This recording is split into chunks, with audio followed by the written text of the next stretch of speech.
Welcome back to Chronicles of a Quarantine Chef, Episode 3. Happy St. Patrick's Day. We're going to be making corned beef and cabbage tonight. St. Patrick's Day, just because you're stuck in the house doesn't mean you can't hold on to traditions. So this process is going to take about 2 hours for ours. We have a 2¼ pound corned beef. Typically, I allow 50 minutes per pound, so we're going to be just under 2 hours for the total cook time of this.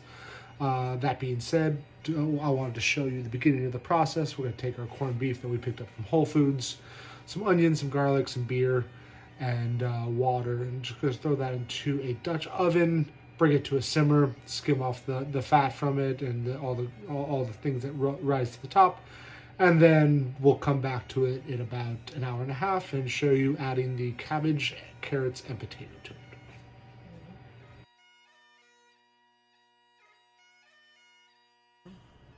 Okay, so we have our corned beef. We picked ours up from Whole Foods. A lot of times it'll come with a spice pack inside of it that you have to open up into the water.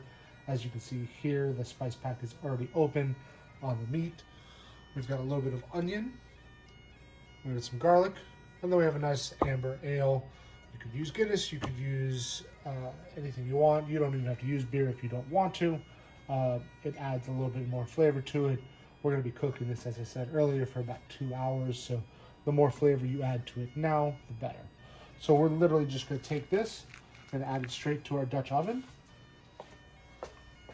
We've already filled it about halfway up with water.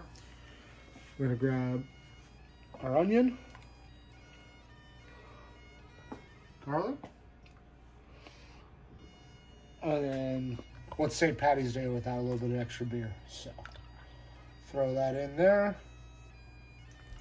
Finish off the rest.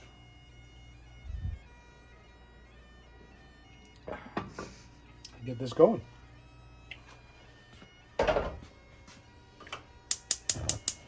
I like to start mine on high just to bring it up to a boil. Once it comes to a boil, I'll turn it all the way down to like a medium low.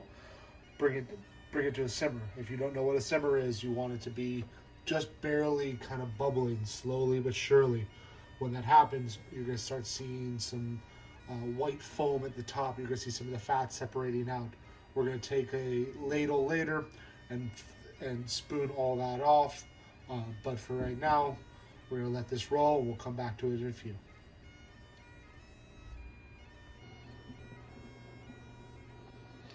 Okay, so we are about an hour and a half into our boil. We've skimmed off a couple times. As you can see, there's a little bit of fat here. We went ahead and prepped up our cabbage. We took one small head of green cabbage. Some potatoes. Traditionally, you would use red bliss potatoes, but because the markets were insane, we found basic Idahos, some baby carrots, and a little bit more onion. We're going to take all this and add it right into the mix.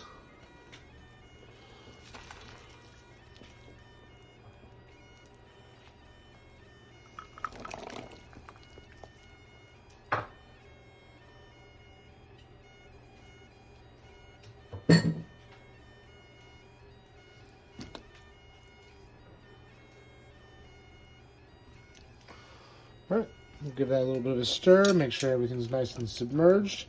We're going to give that another half hour or so to cook down, maybe 45 minutes, just until the potatoes are tender. And then we're going to be about ready to eat. All right, so I'm throwing chips all over the place. Fantastic. So we've got our corned beef. It's been simmering for about 2 hours. We had our vegetables about half an hour ago. Everything's nice and tender. We have our cutting board here. We have a nice little carving cutting board that has grooves in it, so as we pull everything out, there'll be a nice spot for all the juices to kind of flow off to the side. So I'm going to put that there, kind of slide it off to the side while I grab all the yummy veggies and kind of build around it. After I pull all the veggies out, I'll slice up the meat and we will eat like kings on this Irish holiday.